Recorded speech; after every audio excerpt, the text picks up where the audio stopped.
señores, bienvenidos una vez más a su canal educativo, su canal informativo. Yo soy profe Leonardo. En esta ocasión estoy acompañado de una persona a la cual aprecio mucho, admiro mucho, me han hablado maravillas de ella. Es la profesora María Teresa Cabrera, es presidenta de ADP, definida por muchos docentes como lo mejor que ha pasado por nuestra Asociación Dominicana de Profesores, ADP. Y actualmente es candidata presidencial de la República por el partido Frente Amplio. Profe, un enorme placer tenerla por acá. El placer inmenso es mío, esta oportunidad, este diálogo, esta conversación contigo y con todos los maestros y maestras que siguen esta plataforma. Así es. Agarren lápiz y papel, que es cátedra de docencia que vamos a dar hoy aquí. Profe, antes de iniciar, usted sabe que usted es una persona que cuando la escuchan en el ámbito educativo, pues tienen que decir definitivamente y saber quién es usted. Pero yo quiero que usted se presente a ese público mío, que es un público de docentes nuevos, prácticamente, que han entrado del 2019 hacia acá. Exacto. ¿Quién es María Teresa? ¿Dónde nace? ¿Cómo inicia María Teresa? Vamos a decir, a este ambiente educativo. Sí. Una breve... Bueno, muy bien. Sí, yo creo que sí, hay una población de docentes nueva, joven, muy joven, que no vivió aquellos tiempos, aquel periodo en el que nosotros fuimos dirigentes del sindicato. Yo soy oriunda de Sabana Rey. Sabana Rey es un campo de La Vega que hace frontera con San Francisco de Macorís. Es decir, que yo soy una campesina neta, porque nací en el campo. en el 79 yo fui a la escuela normal. Participé en los exámenes de admisión que daban para los y las que aspiraban a ser maestras normales. Y entonces entré a la escuela normal en el 79, justo después del ciclón David. Entonces, en el 81 egresé de la escuela normal y comencé a trabajar en mi pueblo natal, que es La Vega. Ya para entonces vivía en la ciudad. Y comencé a trabajar en la comunidad de Sabaneta. Ahí trabajé muchos años. Para entonces estaban los núcleos, que era como se organizaba, digamos, la unidad. ¿Lo que es hoy unidad de base sindical? No, porque el núcleo era una estructura del Ministerio de Educación. Okay. Era que un núcleo estaba integrado por una determinada cantidad de escuelas, podía ser 20, 25. ¿O equivalente a un distrito educativo? No, entonces la suma de los núcleos conformaban un distrito educativo. ¿Ven? Entonces eran como así, el núcleo en el que yo comencé a trabajar tenía unas 27 escuelas y su sede estaba en Sabaneta. Entonces inmediatamente yo entré al magisterio. Al mes de estar en el núcleo de Sabaneta correspondió hacer elecciones de las unidades que correspondían al núcleo, es decir, la dirección del núcleo en el sindicato. Y yo recuerdo que, no sé, pero yo tenía un mes, lo cierto es que me propusieron para la dirección del núcleo del sindicato y me eligieron. Y entonces así comenzó mi militancia en el sindicato. Naturalmente que yo siendo estudiante de magisterio en el Emilio Prudón, en ese periodo del 79 al 81, tuvo lugar aquella huelga muy grande que libró el sindicato cuando Porrelo Reynoso era el secretario de Estado de Educación. Y nosotros, rompiendo una tradición, porque los estudiantes de las escuelas normales nunca se integraban, como que no participaban de esos procesos que libraba el sindicato, pero en ese momento sí. Nosotros nos articulamos y decidimos apoyar esa lucha y participamos en una marcha y bueno, armamos toda una rebelión. Y entonces ya tenía como esa mirada del sindicato cuando comencé como maestra. Entonces inmediatamente fui dirigente a ese nivel. Era la unidad más pequeña, es decir, que yo comencé en el nivel de verdad de la base del sindicato. Fui primero presidenta del comité de base del núcleo. Luego, en las elecciones siguientes, fui parte de una plancha en la seccional de La Vega, en el sindicato, y posteriormente encabecé por primera vez en la historia del ADP, hasta ese momento en la seccional de La Vega, yo encabecé una plancha, aspiré a la presidencia del ADP. ¿En esa ocasión o más adelante? No, en la siguiente, después de haber sido primero dirigente del núcleo de base, del comité del núcleo de base, luego del comité municipal, y en las siguientes elecciones aspiré a la presidencia. Okay. Entonces, bueno, allí era una novedad porque siempre eran varones que encabezaban. Y yo recuerdo que la campaña que hicieron los que competían con la propuesta que yo estaba encabezando era que las mujeres no debían presidir el sindicato porque el tiempo se le iba arreglándose las uñas y lavándose la cabeza y que eso era una cosa que demandaba tiempo, que las mujeres no podían. Y yo dije, pero deja probar, deja que el magisterio de La Vega pruebe. Entonces el magisterio de La Vega nos apoyó de manera contundente. Y por 3 periodos consecutivos yo presidí el sindicato en La Vega. En una seccional muy, muy particular, con una historia, porque allí ha habido dirigentes, digamos, muy inspiradores. De hecho, una fuente de inspiración fue para mí Jacobo Cornelio, que fue declarado por el Magisterio de La Vega padre del Magisterio de La Vega, porque era un maestro integral. Fue secretario general, presidente de esa seccional varias veces y tenía un respeto en toda la sociedad vegana, no solo en el magisterio.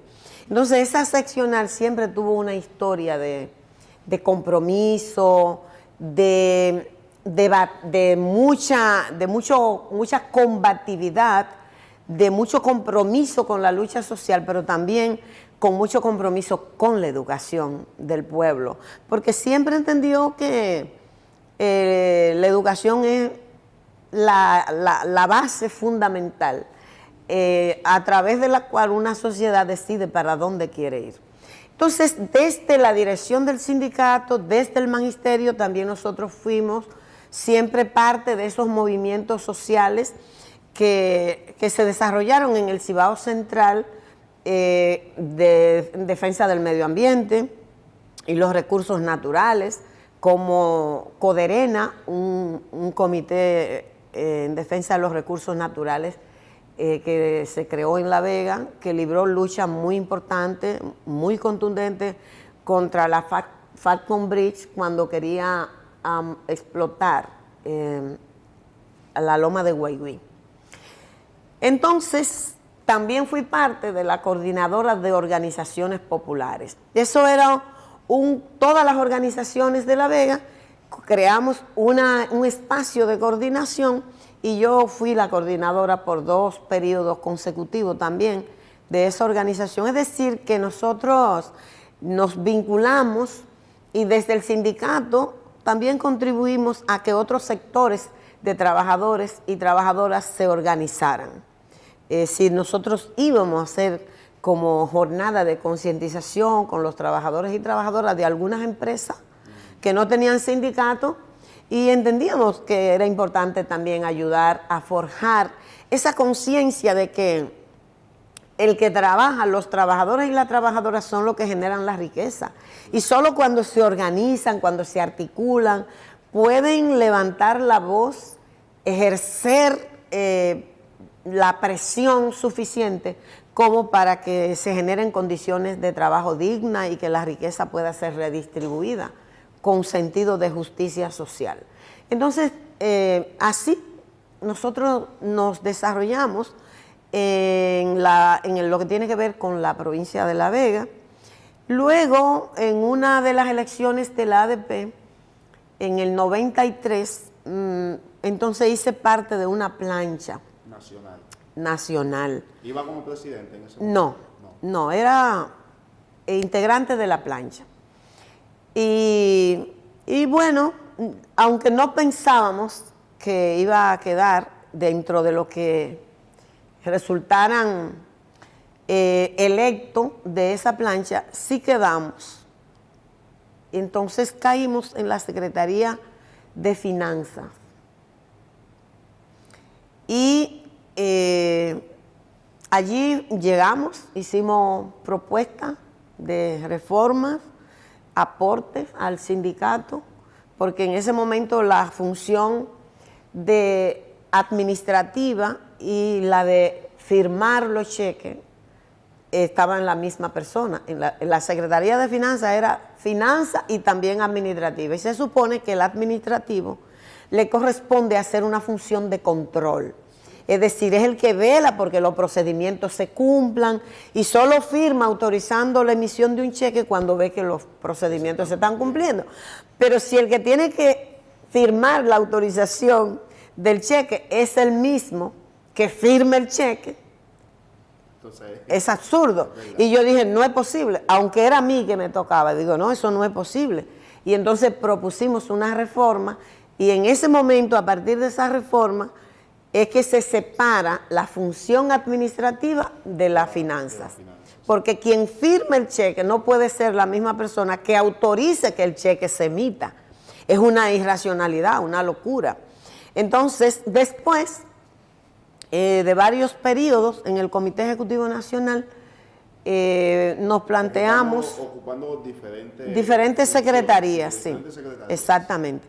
Y entonces ya en el 2006, en unas elecciones que se hicieron el 14 de diciembre del 2006, en unas circunstancias muy, muy especiales, entonces nosotros encabezamos una plancha que logró una gran articulación de distintas corrientes y ganamos la presidencia del sindicato. Y entonces, en ese periodo fue el que nosotros encabezamos. Sí. Profe, ya un recuento bastante bueno sobre su vida allá en La Vega, cómo inicia y cómo llega a la ADP. ¿Se le hizo difícil a usted recorrer todo ese camino? Usted explicaba que por ser mujer le decían que se van a perder tiempo en las uñas, en el cabello, pero se le hizo bien difícil. Mira, siempre los problemas estructurales, culturales, crean barreras para las mujeres, sin duda. Sin embargo, yo tengo que decir que vencí todos esos obstáculos y que logré ganar mucho respeto. Yo siempre me movía con muchos compañeros, recorría comunidades, pueblos, viajaba a provincia a orientar el sindicato y yo tengo que decir, siempre acompañada de compañeros o que eran del comité ejecutivo o cuando estaba todavía en La Vega, y yo debo decir y expresar gratitud por eso, que siempre me respetaron. Yo no podría decir que algún compañero me irrespetó. Luego que vieron que no era posible impedir que yo ocupara una posición de dirección, porque en eso sí, tú sabes, esos obstáculos son estructurales, sí, culturales, pero yo he tenido siempre una voluntad muy, muy fuerte. Es decir, yo, si estoy convencida de que algo es correcto, no hay obstáculo que me detenga. Yo soy consciente de que esos obstáculos están ahí y mentalmente, emocionalmente, los reconozco, pero no me rindo ante ellos. ¿Sabes que un profesor de allá de mi escuela, se llama David, él me da mucho consejo? Y una de las cosas que él me dijo en una ocasión es, cuando le planteé del nuevo proyecto que nosotros estamos haciendo, de renovación docente, dice él, tiene que buscar un encuentro con María Teresa. Ay, Esa qué lindo. mujer llegó ahí rompiendo brazos. Es verdad. Claro, porque mira lo que pasa. En el magisterio, tú sabes que el partidarismo ha ganado mucho espacio. Y cada partido grande busca obligar a los maestros y maestras que son militantes de esa organización a que tienen que votar por el que ellos les señalen.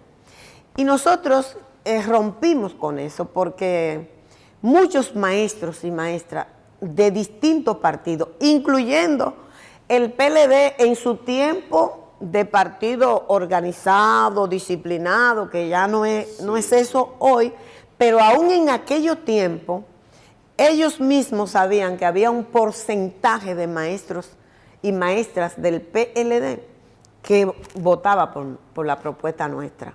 Y del PRD igual, que antes era la organización que hoy es el PRM, ¿verdad? Entonces yo creo que sí, es verdad, pero eso se logra.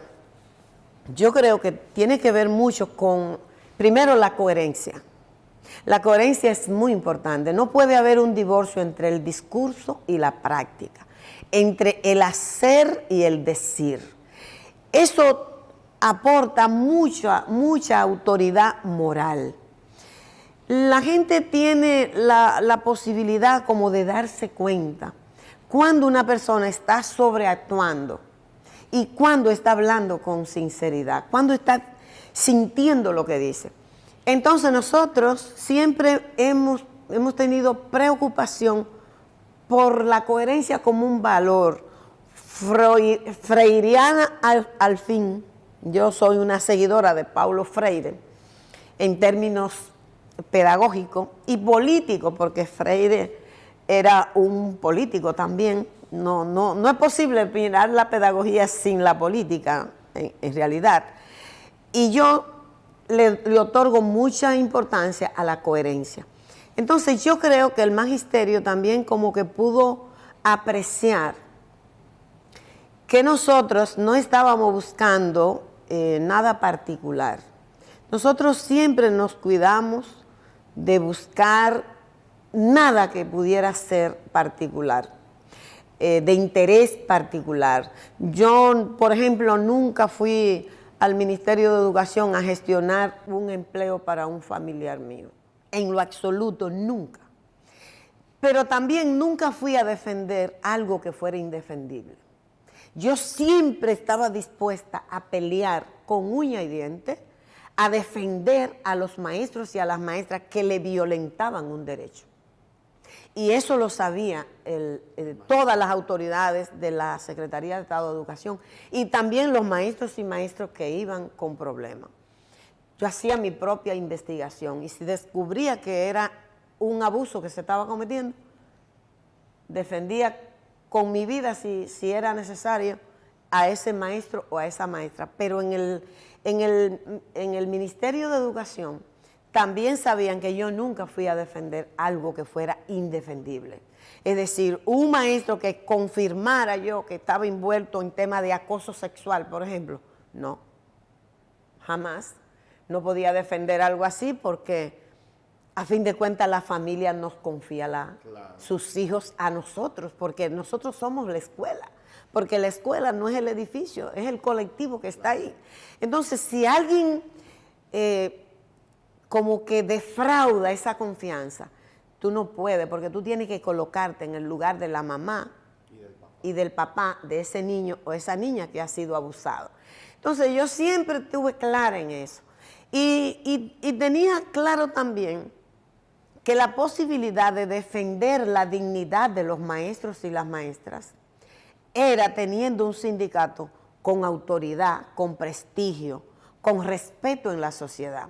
Un sindicato que se reconectara con la sociedad, porque la ADP se aisló de la sociedad. En nombre de su grandeza, en nombre de que es un sindicato grande, que tiene muchos miembros, que tiene recursos, se desconectó de la sociedad. Y esa no era la historia de la ADP, porque la ADP surgió vinculada con la sociedad, vinculada con los sectores que luchaban por la apertura democrática en este país, por las libertades públicas.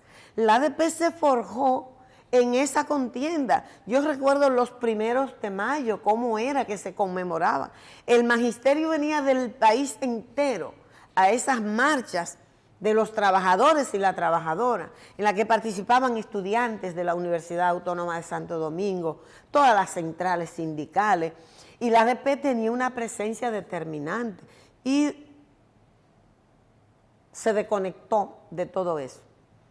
Cuando nosotros asumimos la presidencia de la ADP ni siquiera cotizaba para la central que formalmente, en términos de formalidades, era de la que era miembro. Ni siquiera cotizaba. ¿Cómo se llama esa? Hoy es la CTU. Sí. Hoy es la CENUS. En ese tiempo era CTU. Pero hoy es la CENUS. Entonces, Central Unitaria de Trabajadores. Entonces yo decía, bueno, si una organización quiere reivindicar la dignificación del sector social que representa, tiene que tener autoridad moral, tiene que tener fortaleza institucional, tiene que exhibir unos valores, tiene que demostrarle a la sociedad que defiende a los maestros y a las maestras, pero que también tiene un pensamiento, un ideal de educación que reivindica para ese pueblo popular, pobre, que es el que va a la escuela pública, porque aquí con la acentuación de las políticas neoliberales, todo se ha fragmentado, los servicios están fragmentados. Tú tienes un sistema de salud para pobre y un sistema de salud para rico. Tienes un sistema educativo para pobre y un sistema educativo para rico. La seguridad social, todos sabemos en qué ha devenido.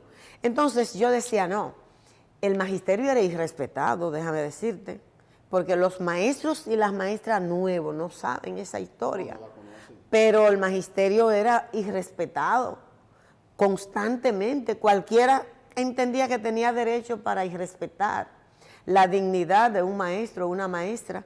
Y entonces nosotros nos planteamos, cuando participamos en el proceso de la campaña por la presidencia de la ADP, decíamos, necesitamos recuperar la imagen del sindicato, construir una imagen positiva, una imagen de respeto, recobrar el vínculo con la sociedad, posicionar el sindicato en la opinión pública para tener más poder, más fuerza para reivindicar la dignificación de los maestros y las maestras. Y eso fue lo que hicimos. Y dijimos, para lograrlo necesitamos comenzar por dentro.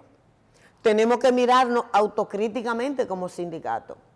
Y cuando nosotros asumimos la dirección del sindicato, lo primero que planteamos fue eso. Tenemos que hacer una autocrítica. ¿Qué es todo lo que anda mal?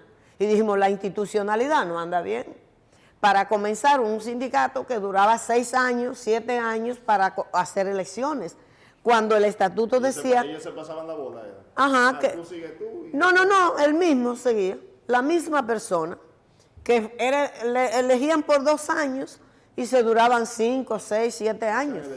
Entonces, el estatuto mandaba 2 años. ¿Y qué cosa es la institucionalidad? La institucionalidad es la norma. Si usted no cumple la norma que tiene, usted no puede hablar de institucionalidad.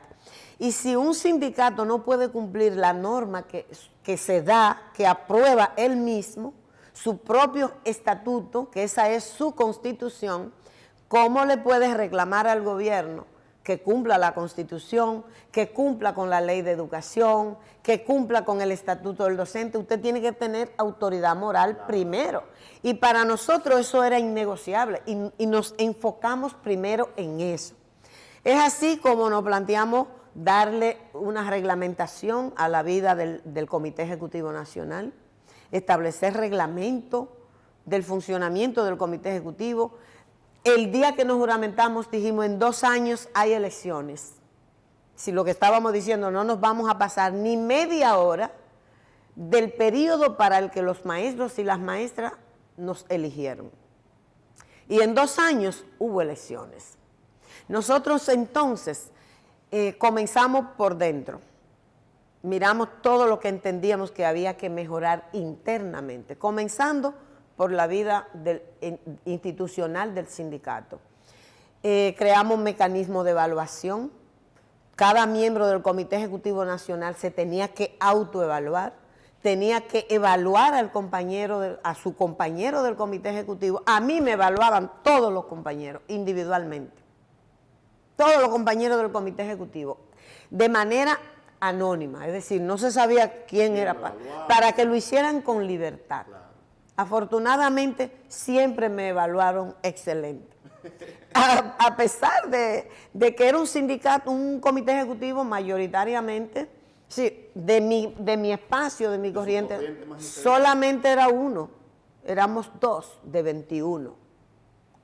Pero lo cierto es que en ese periodo no se aprobó nada en el sindicato, en el Comité Ejecutivo Nacional, que yo estuviera en desacuerdo.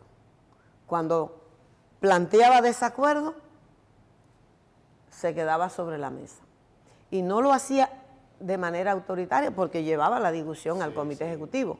Yo recuerdo cuando llegó la fecha de una huelga nacional, convocaron organizaciones populares en el 2008, y la ADP había perdido la tradición de ni siquiera discutir eso. Y yo dije, no, lo vamos a discutir en el Comité Ejecutivo Nacional. Y yo estaba clara cómo era la correlación de fuerza, pero entendía que habían argumentos suficientes para hacer entender a los compañeros y la compañera que el ADP no se podía aislar de las demandas que se estaban levantando en ese movimiento. Y efectivamente hicimos la discusión y después de muchas rondas se aprobó el apoyo, y los compañeros que estuvieron en desacuerdo no salieron a oponerse, no estuvieron en el sindicato, que en ese momento eran oficialistas porque su partido estaba en el gobierno, pero yo tengo que decir que ellos respetaron esa decisión del Comité Ejecutivo Nacional, y la ADP participó, fue el centro de coordinación de ese movimiento, hizo la vocería también, y fue todo un éxito. Fue una jornada, yo creo que fue la última huelga nacional contundente, pacífica, ordenada, que se dio en el país, y la ADP estuvo en el centro de eso, lo cual era un giro grandísimo con relación a lo que había pasado antes. Bueno, profe, usted llega a la ADP en el 2006. En su gestión hay unos logros que hay que resaltar. Tenemos, por ejemplo, la disminución de la jubilación de los años. Usted lo llevó de 35, lo bajó a 30, modificando la Ley General de Educación. Y también algo que se llama una pensión por sobrevivencia, que se le entrega a los hijos de los profesores cuando esto por alguna razón ya pues, se van a destiempo. Háblenos de esos logros, cómo usted logró todo eso dentro de la ADP en esa gestión. Fue muy interesante, la verdad, porque y yo creo que además de lo que significa en términos de protección social, es importante por el momento en que lo logramos, es decir, porque en el mundo estaba ocurriendo todo lo contrario. En Europa, en los Estados Unidos, lo que estaba pasando era que le estaban aumentando los años de edad para tener derecho a la jubilación y la cantidad de años en servicio también, y bajando el monto. Nosotros logramos todo lo contrario, que los maestros y las maestras pudieran irse con 30 años en el servicio sin importar la edad y con el 100% del salario del último año. Y efectivamente que fueran protegidos los hijos e hijas de maestros y maestros que fallecen, porque lo que pasaba antes era que quedaban sin ninguna protección. No tenían seguro médico, nosotros aportábamos 100 pesos al año para que le continuaran dando servicios de salud, pero el Estado no le garantizaba ninguna protección. Entonces, lo que nos estábamos planteando y lo ofertamos en la campaña era algo que mucha gente dudaba que pudiera lograrse. Y que parecía simplemente imposible. Yo creo que se combinaron varias cosas. Lo que te comentaba ahorita del prestigio de la institución, el respeto que fue ganando en la sociedad y en la opinión pública, porque nosotros también nos preocupamos por hacer esa conexión con la sociedad y nos preocupamos por innovar en los métodos de lucha. Eso fue un elemento clave para esa reconexión con la opinión pública y con la sociedad. Nosotros, por ejemplo nos planteamos hacer una sensibilización, una incidencia sobre la realidad de la educación en la opinión pública, más allá de los maestros y las maestras, porque nosotros sabíamos lo que estaba pasando, pero la sociedad no necesariamente, la opinión pública no necesariamente. Y entonces queríamos hacer una incidencia que no generara ruido, que impidieran que la gente pudiera escuchar nuestro mensaje. Y entonces para eso teníamos que pensar en algo novedoso que no interfiriera con la docencia. Y pensamos en una exposición itinerante que le llamamos ¿Cómo andamos en educación?, con 250 fotografías ploteadas. Nosotros hicimos en los parques, comenzamos aquí en el Parque Colón, duró 3 días esa exposición. Ahí se mostró cuál era la realidad de la educación. Le llamamos así, ¿cómo andamos en educación? Mostramos la evolución del salario de los maestros, los problemas de salud de los maestros, mostramos cómo estaban las escuelas, cómo estaba el nivel de la cobertura, cuál era en sentido general el comportamiento de la inversión en la educación, fotografías de escuelas que estaban en la que no merecían llamarse escuela, obviamente, en términos de lo que era el espacio donde estaban. Y también buscamos experiencias exitosas para mostrar también lo positivo. Y entonces comenzar a justificar por qué demandábamos el 4%, porque cuando eso nos planteamos la campaña del 4%. Fue ahí que como que inicia prácticamente en esa época. En el 8º Congreso, profesor Jacobo Cornelio, que se celebró en el año a final del 2007, nosotros presentamos una propuesta de resolución al Congreso planteando que asumiéramos como demanda central la lucha por el 4% para la educación, porque estaba en la ley. Mucha gente nos decía, no lo van a lograr porque no van a dar un salto de un 1% a un 4%. Y yo decía, bueno, pero la ley lo plantea. Claro. Y si la ley lo recoge, que se construyó con un consenso, evidentemente porque identificó que era absolutamente necesario. Entonces nosotros vamos a levantar esa bandera. Y en esa posición mostramos eso y comenzamos a levantar la consigna del 4%. Hicimos un trabajo interno primero porque habían algunos sectores dentro del sindicato que entendían que eso no era lucha, que esa era una lucha light, porque tú sabes cómo es. Sin embargo, se fue posicionando, la opinión pública comenzó a darle respaldo. Dice, oye, la ADP está planteando el problema de la educación. La ADP está planteando el tema de la calidad de la educación. La ADP está planteando la necesidad de hacer inversión en la investigación educativa. La ADP está planteando el tema de la formación y la capacitación de los maestros, los problemas pedagógicos de la educación. Y estar demandando mayor inversión para que los que están fuera puedan ejercer el derecho a la educación. La gente comenzó a opinar esto. Los medios de comunicación comenzaron a hacerse eco de aquello. Y los medios fueron a cubrir aquella exposición itinerante que hicimos en el parque, que luego rodó por los pueblos, en todos los parques de las provincias. Después creamos la campaña del 1.000.000 de firmas. Era una forma de movilizar la sociedad por la demanda del 4%.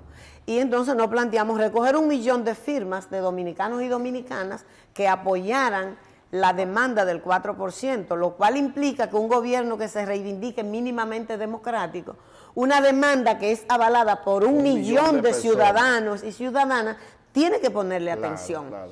Y con una consigna que denominamos porque un año sin escuela es un siglo de miseria, 4% para la educación. Entonces, aquello fue sumamente interesante. Las redacciones de los periódicos pusieron urnas para recoger firmas, para que los trabajadores firmaran apoyando la demanda. Eso te da una idea del apoyo que concitó aquel movimiento y aquella demanda del 4%. Entonces, ya habíamos construido una imagen positiva. Desde que nosotros tomamos juramento, el 16 de enero del 2007, convocamos el Comité Ejecutivo Nacional y teníamos el compromiso con esa demanda de modificar el tiempo para la jubilación de los maestros y las maestras y los montos.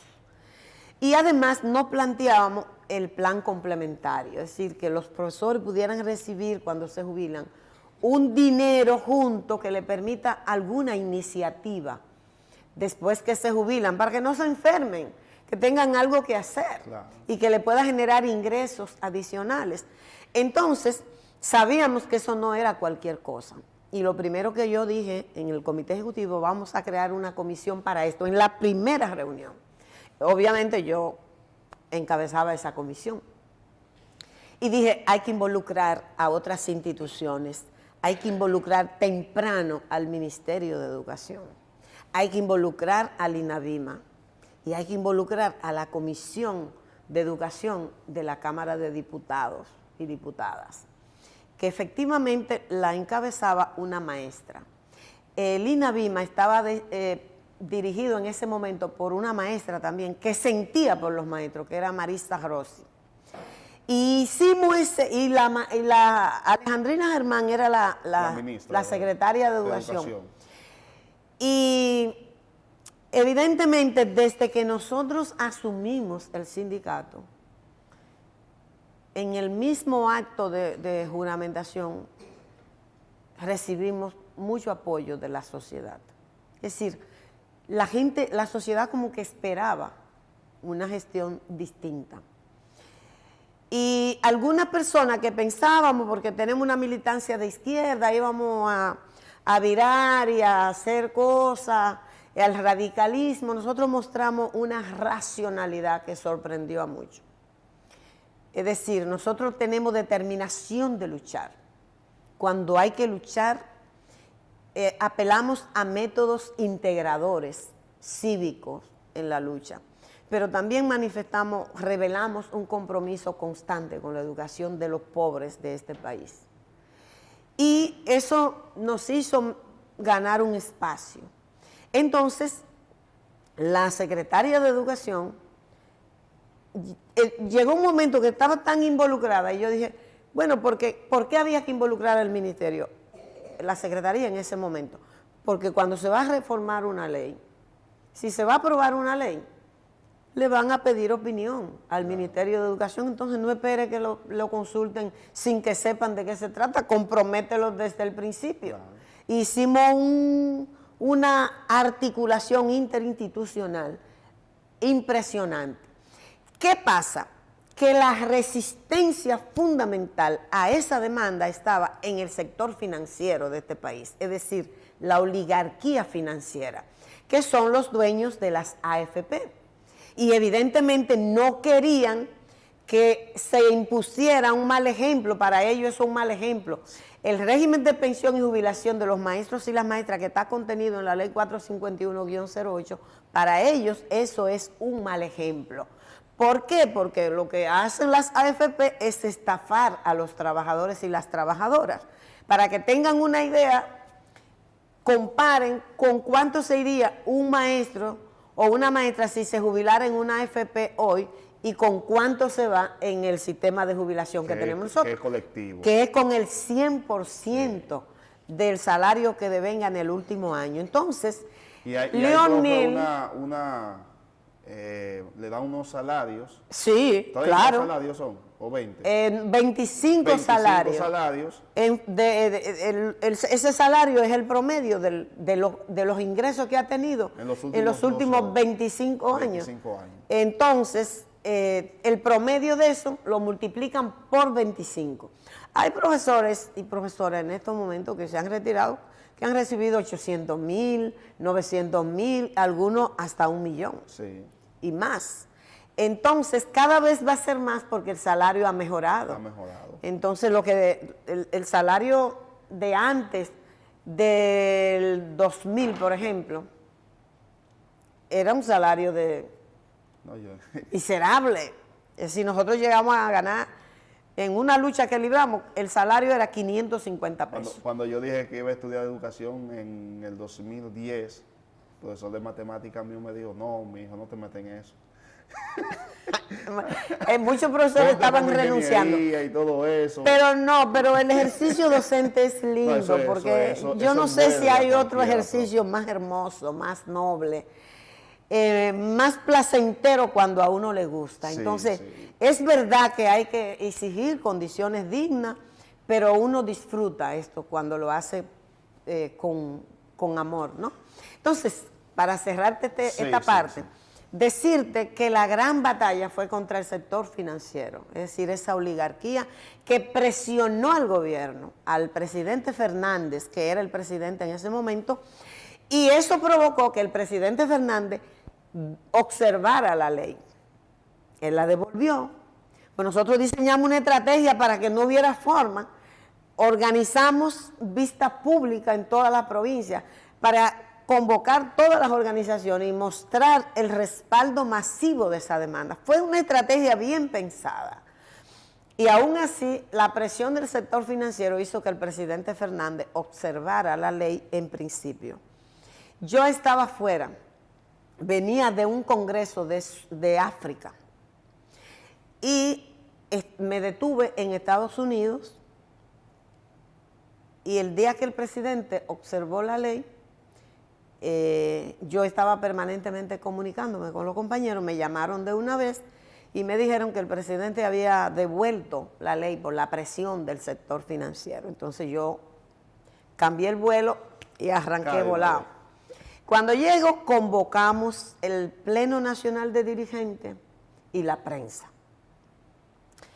Y con toda la autoridad moral que teníamos, dijimos: la ADP ha demostrado que tiene un compromiso con la educación de este país. La ADP y el magisterio de la República Dominicana ha demostrado que sabe luchar por sus reivindicaciones, pero que también está comprometido con la mejora de la educación de los hijos de este pueblo. Hemos privilegiado el diálogo y hemos privilegiado métodos de lucha que movilizan a la sociedad por la demanda del magisterio sin que nosotros afectemos la docencia. Pero si el presidente de la República prefiere complacer al sector financiero de este país en detrimento del derecho que tienen los maestros y las maestras a tener un régimen de jubilación y pensión digno, entonces nos vemos en las calles. Yo dije eso. Al otro día, ese fue el tema de los medios de comunicación, y comenzaron los medios, los comentarios. Al presidente y al gobierno que resuelva eso, porque es verdad, la ADP ha dado señales de cambio, de compromiso con la educación. Creo que deben resolver eso, que le busquen una solución. Y se generalizó ese discurso, y el presidente de la República entonces designó al vicepresidente para que encabezara una negociación con nosotros y con la gente de la seguridad social que representaban la presión del sector financiero. Y entonces yo recuerdo que en un fin de semana entramos viernes, pasamos viernes, sábado, domingo hasta tarde en un debate frontal, pero nosotros logramos sacar la ley que queríamos. Y tengo que decir, porque siempre lo he dicho, que encontramos el apoyo cuando nos enfrentábamos con el sector financiero que presionaba al gobierno. Encontramos el espaldarazo de quien era la secretaria de Educación en ese momento, de Marisa Rossi, y la consultora jurídica que estaba con ella en el INAVIMA, y que en esa confrontación encontramos en muchos puntos la aquiescencia del quien era en ese momento el vicepresidente, que es un experto en materia laboral, y los argumentos, cuando nosotros argumentábamos, él como que mostraba identidad con los argumentos que nosotros presentamos. Exactamente. Entonces, logramos esa ley. Fue una verdadera hazaña. Yo dije que los maestros y las maestras tardarían en darse cuenta el tamaño, la dimensión de la conquista que esa ley representó para los maestros y las maestras. Y la circunstancia en que nosotros lo logramos, definitivamente. Yo me siento, satisfecha, porque yo creo que fue una combinación de factores, que fue sentarse a pensar estratégicamente una demanda difícil. Nosotros hicimos un mapa de actores, quiénes podían apoyarnos, quiénes no nos iban a apoyar, para definir una estrategia de neutralización de aquellos que si no nos iban a apoyar no nos atacaran. Porque una lucha, un proceso de lucha, es eso, es como si fuera una guerra, porque se van a confrontar intereses distintos. Entonces usted lo que tiene que tratar es de ganar adhesión, de ganar aliado para lo que usted demanda. Y para ganar aliado usted tiene que tener fuerza argumentativa que convenza a ese auditorio de que lo que usted está reivindicando es justo, es digno y debe ser respaldado. Claro. Nosotros logramos eso, nosotros visitamos los ejecutivos de medios, los directores de medios, nosotros hicimos un trabajo estratégico para lograr ganar apoyo para una demanda que no era fácil. No era fácil, pero salieron victoriosos. Profe, así es. Ya luego, usted sale en el 2008 de ADP como presidenta. Ajá. En el 2009. Porque las elecciones correspondían, tú sabes que después que se organizan las elecciones, generalmente quien va a juramentarse influye mucho en la fecha que se establece para la transición. Entonces venía festividades navideñas y el que iba a entrar consideró la fuerza que ganó, planteó que fuera después de que pasara ese periodo navideño y demás. Y entonces a principios del 2009 yo salí de la presidencia y le entregué a Camacho. Le entregué el 1.000.000 de firmas que habíamos recolectado para como apoyo. Eso seguía otra etapa, porque esa campaña se pensó por etapa. Entonces correspondía después organizar una gran marcha para entregar la firma en 3 lugares, en 3 instituciones públicas, en el Palacio, en el Congreso y en Hacienda. Pero ya eso no correspondió a mi periodo porque se agotó. Profe, ¿y en qué momento usted ya decide? Yo le hice la pregunta ahorita detrás de cámara, de por qué usted no siguió en ADP.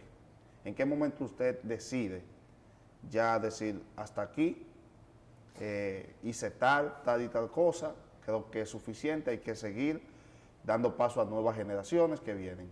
Yo siempre me he preocupado mucho por la coherencia entre el discurso y la práctica, el decir y el hacer. Siempre he dicho que no tengo apellido sonoro, ni pertenezco a partido grande. Hay gente que hace cosas en nombre de eso. Entonces, yo siempre me he preocupado por ser coherente en la vida. Y yo siempre cuestionaba, criticaba, que dirigentes sindicales se pasen la vida entera como si asumieran el espacio de dirección de una organización como una fuente de vida y no como un espacio para desarrollar un trabajo político o canalizar un pensamiento político educativo, ¿no? una identidad con los maestros y las maestras como sector social, y lo entenderían como fuente de vida porque no se van. Entran jovencitos y se vuelven ancianos y van en silla de ruedas y hasta que no se mueren, no salen de ahí. Yo creo que eso es una inconsecuencia. Yo creo que hay que dar espacio a la renovación del liderazgo, que la institución tiene que renovarse, que los liderazgos tienen que ser renovados. Y yo siempre dije que no iba a asumir estar en el Comité Ejecutivo Nacional de la ADP con esa visión, que una vez entendiera que llegaba el momento de dar espacio a una nueva generación, lo haría, y lo hice oportunamente.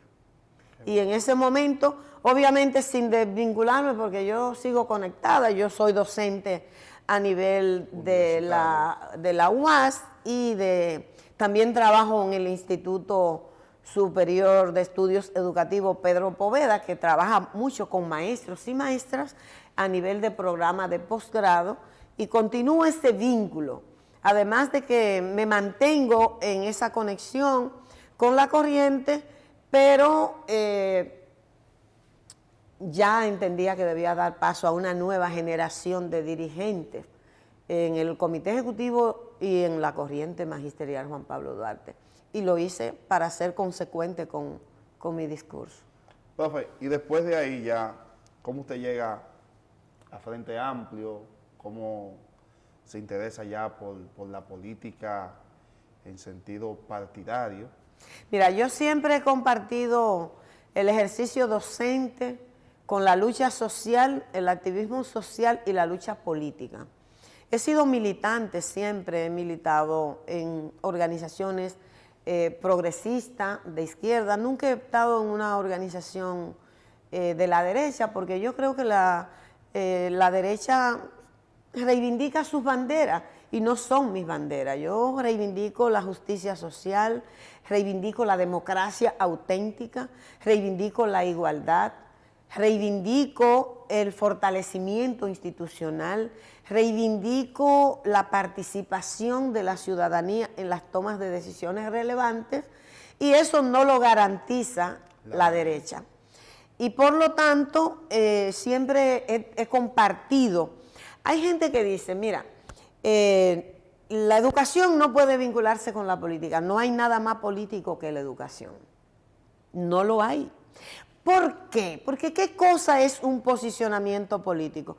Desde el momento que tú dices, yo quisiera vivir, quisiera ayudar a forjar una sociedad en la que haya justicia social, en donde las instituciones funcionen, donde el clientelismo sea sustituido por un enfoque de derechos, donde el Estado cumpla, se convierta en verdadero garante del ejercicio de los derechos de la ciudadanía, donde no haya tanta gente que se queda por fuera, en un país pacífico, donde la gente pueda vivir, ser feliz, vivir seguro, sin temores.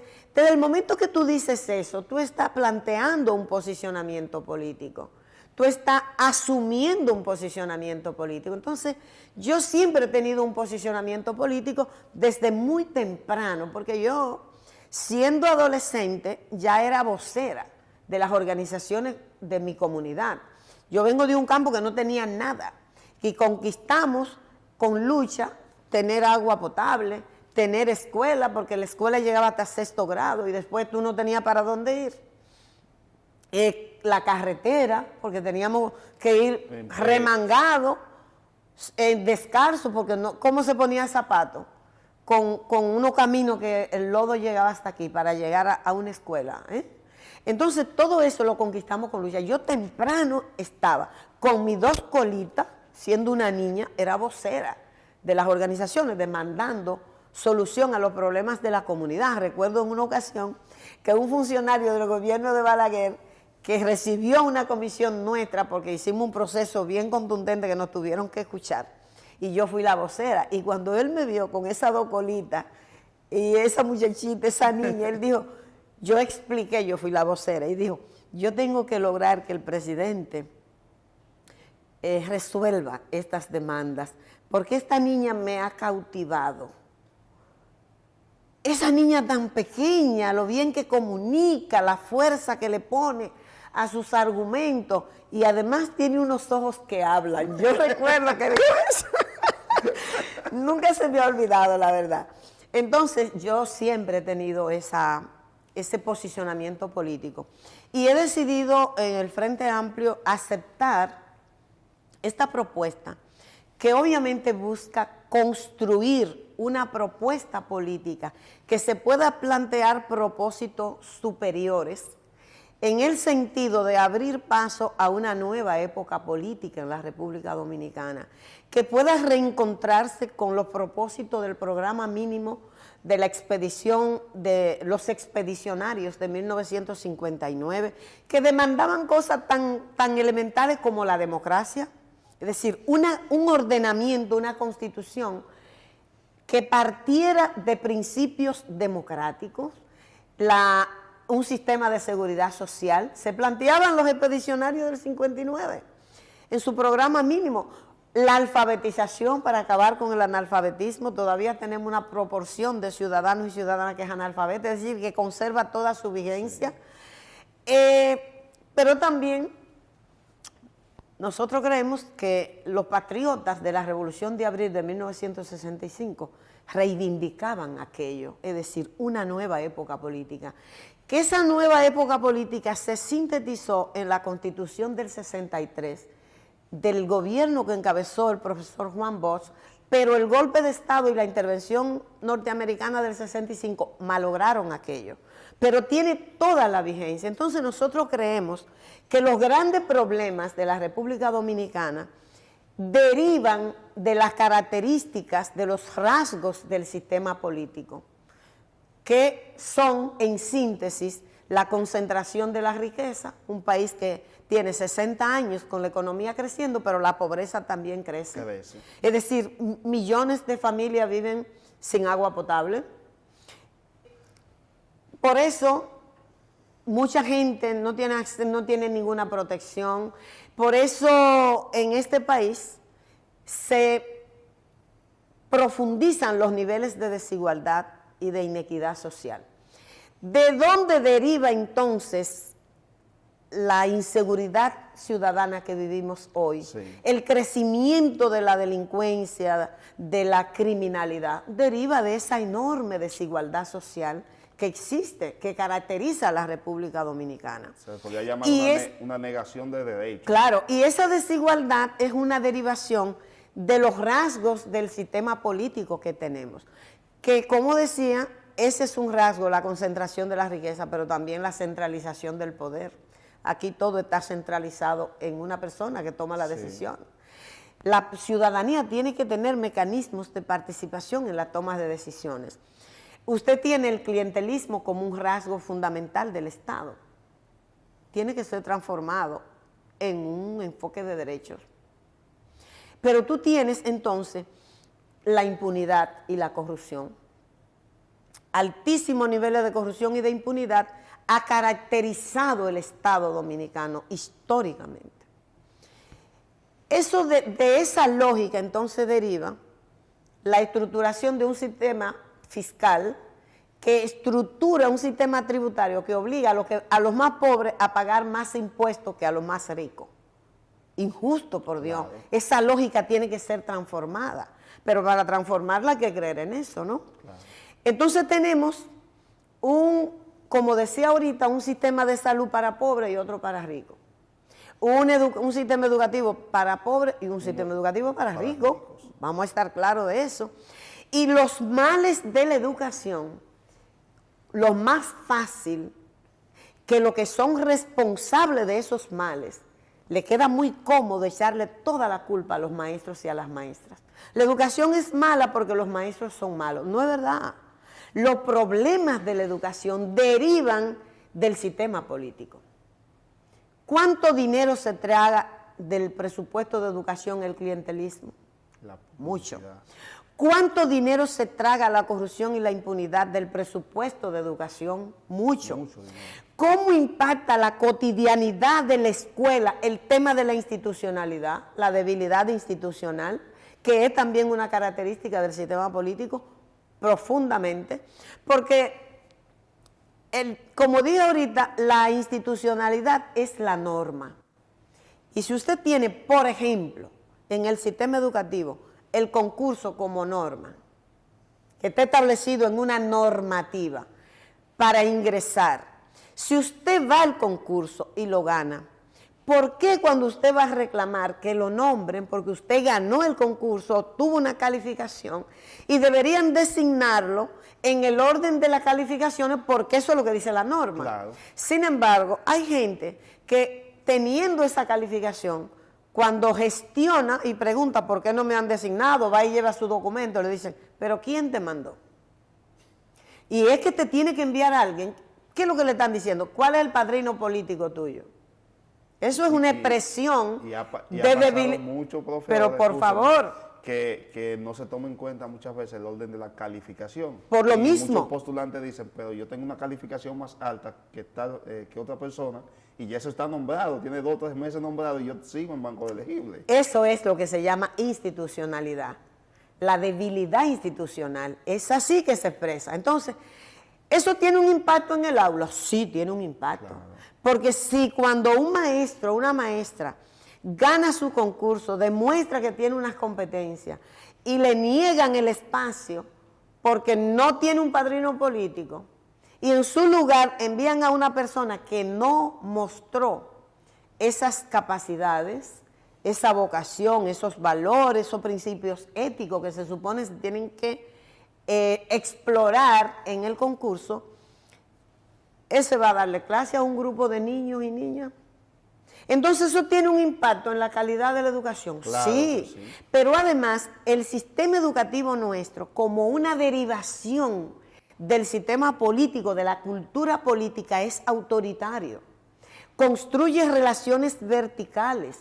Los maestros y las maestras no tienen un espacio para ser escuchados por las autoridades y tienen que ser escuchados. Y el sindicato, yo cuestiono, que tiene que ser agresivo demandando que haya un espacio institucionalizado para escuchar a los maestros y a las maestras que tienen una práctica diaria, tienen una experiencia cotidiana, son los que viven los problemas que se encuentran en las comunidades, en la escuela, tienen mucho que decir y las autoridades tienen que escucharlos para valorar lo que dicen, para cuando va a tomar decisiones de políticas públicas en materia de educación, tener en cuenta lo que dicen los protagonistas que están en el terreno.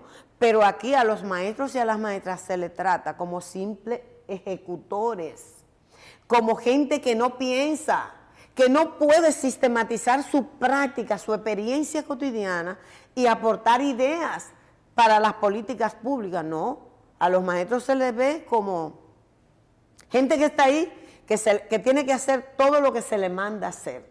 Y que todo el que tiene un poquito de poder por encima de él, sienta que puede aplastarlo. Y eso termina en el aula. Sí. Entonces, ¿cómo se puede hablar de dignificación de los maestros y las maestras si se entiende al maestro y a la maestra de esa manera? Yo digo que la dignificación del maestro y la maestra pasa por superar esa cultura autoritaria que tiene el sistema educativo, pero que lo hereda del sistema político. ¿Entiendes? ¿Por qué no se da prioridad a los temas que son prioritarios en el ámbito de la educación? Bueno, porque la política es prioritaria.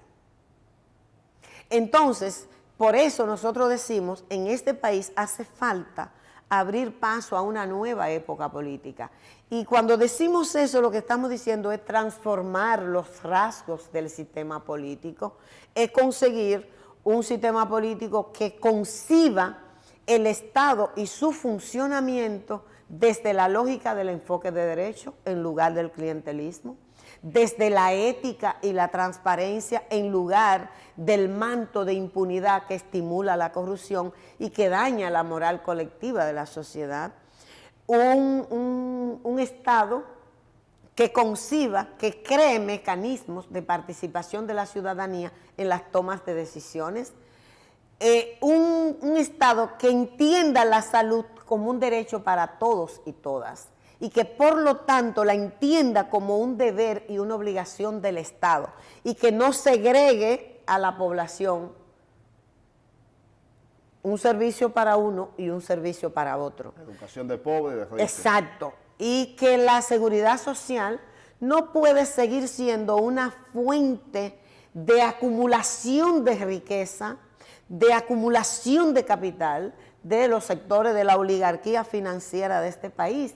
El sistema de seguridad social tiene que ser pensado para la protección de las familias, para la protección de los trabajadores y las trabajadoras. Si la familia es feliz, el pueblo dominicano es feliz. Si la familia vive con calidad de vida, entonces el pueblo dominicano podrá decir que tiene calidad de vida.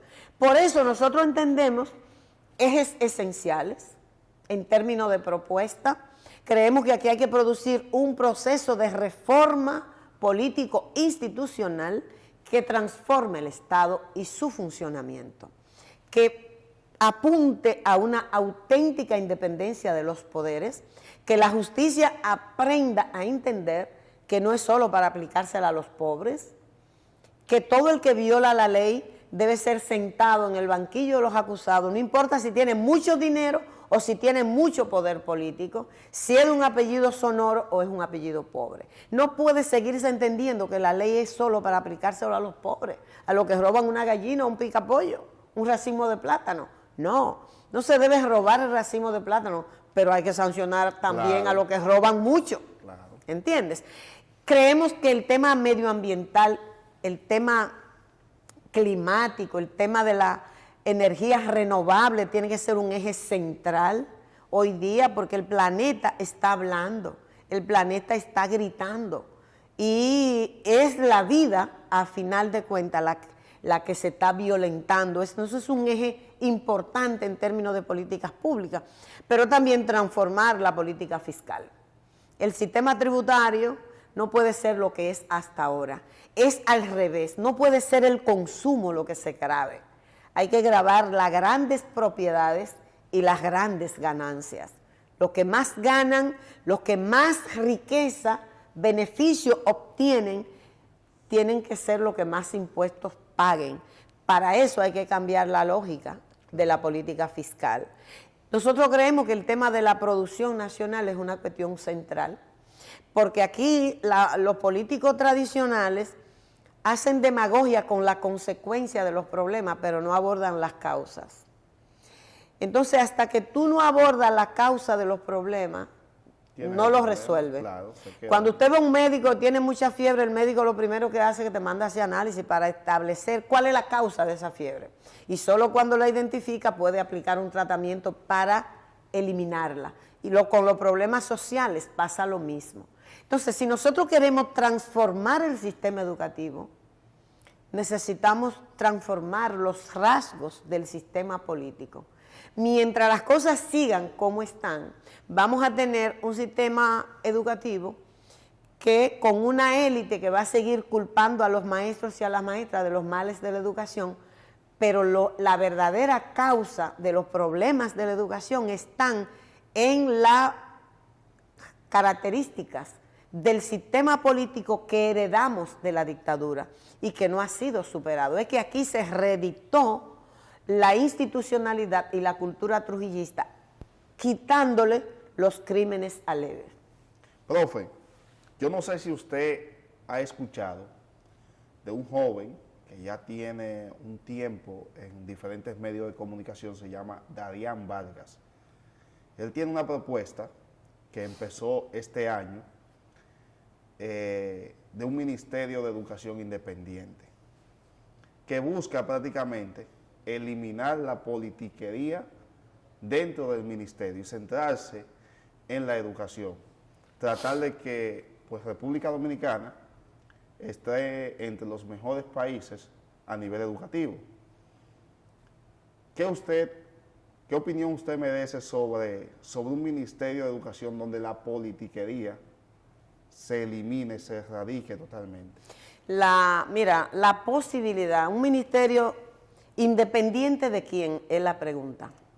¿De quién es que va a ser independiente? Lo que hay que transformar es el sistema político. Porque es el régimen que ordena todo. El Ministerio de Educación va a ser independiente de quién, del Estado. Pero es una estructura del Estado. Claro. Es el Estado, es la lógica con que se organiza y funciona el Estado lo que hay que transformar. Lo otro es juego de palabras. Aquí lo estructural es modificar las características del régimen político para que el Estado se organice y funcione de manera distinta. Si usted cambia en el Estado el clientelismo por un enfoque de derecho, libera el sistema educativo del clientelismo, ¿sí o no? Sí. Si usted logra establecer la separación de los poderes, si logra mecanismos de participación de la ciudadanía para que la ciudadanía pueda tener control social de lo público, porque lo público expresa el interés general, el interés de todos. Yo defiendo lo público, pero lo defiendo lo público con el ejercicio del control social de la ciudadanía. Y para eso hay que crear esos mecanismos. Si usted logra sanción para la corrupción, que la impunidad sea eliminada, entonces usted va a tener un comportamiento distinto porque va a enviar un mensaje diferente. El que mete la mano sabe que la paga. Hay un mensaje, claro, porque la impunidad es la que estimula. Si usted fortalece la institucionalidad, la ley que se aprueba, esa ley se aplica, se cumple, y se cumple para todos y todas. Usted tiene que conseguir que el Estado funcione de esa manera. Para eso hay que modificar las características del régimen político, y eso implica hacer reformas políticos institucionales de carácter democrática que está pendiente en este país. Debió ocurrir cuando cayó la dictadura, pero no pasó. ¿Cuánto tiempo, cuántos años pasaron para reformar la ley de educación de la era de la dictadura? 36 años. Mucho tiempo. Entonces nosotros tenemos las reformas que se han hecho, tienen el vicio de que no se han fundamentado en principios, en una vocación auténticamente democrática. Fíjate que la Constitución del 2010, que el expresidente Fernández la vende como la Constitución, la panacea, pero esa Constitución establece el plebiscito como un mecanismo de participación, pero han pasado 14 años. Y nunca se ha hecho. No solo no se ha hecho, no se ha aprobado la ley para regular ese ejercicio de participación. Establece el referéndum como mecanismo de consulta a la ciudadanía, pero ha pasado 14 años y no se ha aprobado la ley que va a reglamentar, que va a regular el referéndum. Y los proyectos que han aparecido hasta ahora, ¿sabe lo que plantean? Que no son vinculantes los resultados. Es decir, que pueden poner a la ciudadanía de relajo, haciéndole creer que le están consultando, pero al final 3 personas van a decidir. Entonces eso no es democracia. Además de que la democracia tiene una dimensión política, una dimensión económica y una dimensión social. No es justo que en una sociedad donde los trabajadores y las trabajadoras tienen una altísima tasa de productividad, hasta el Fondo Monetario Internacional, que para nada es pro trabajadores y trabajadoras, reconoce que los trabajadores y las trabajadoras de la República Dominicana tienen una alta tasa de productividad, 75% superior a lo que reciben como ingreso. ¿Por qué? Porque el salario, aquí hay una política salarial restrictiva, adrede, pensada deliberadamente por la clase que han gobernado, que dominan, porque la presentan como un atractivo para la inversión extranjera. Pero resulta que el salario y los servicios son los mecanismos más expeditos para redistribuir la riqueza que se genera en un país. No es justo que si los trabajadores y las trabajadoras generan tanta riqueza, que la economía tiene 60 años creciendo, no puedan beneficiarse ellos y su familia de una parte de esa riqueza. Eso es injusto y es intolerable. Y eso no puede ocurrir en una sociedad que se reivindica democrática.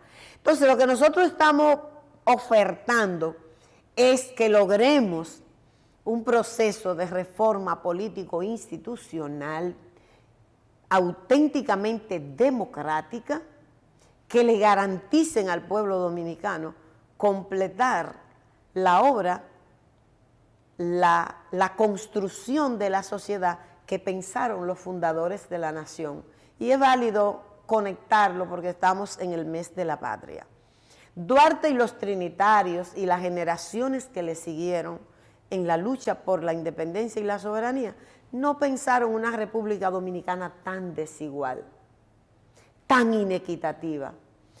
Una República Dominicana que en una caricatura de democracia deje a tanta gente por fuera, que no le dé solución a un problema tan esencial como el de la educación, porque prefieren el entretenimiento, porque les gusta más, por ejemplo, que los maestros y las maestras no cuestionen nada, que sean sumisos, que no asuman y desarrollen su autonomía profesional.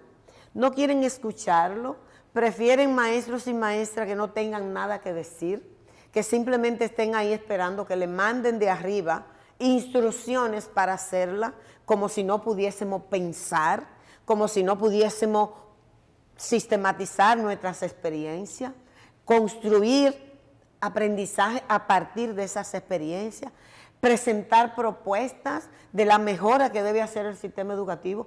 Culpan a los maestros y a las maestras que están mal formados, pero ¿quién consulta a los maestros y a las maestras cuando se va a definir la política de formación docente? ¿Quién lo consulta? Nadie le pregunta. Y luego es muy fácil que esa misma gente que son responsables, que yo escucho muchos que van a los medios a hablar y a plantear que hay que salir de los maestros y las maestras de la República Dominicana, mandarlo a todo para su casa e importar maestros del extranjero, lo cual es una afrenta, ¿no?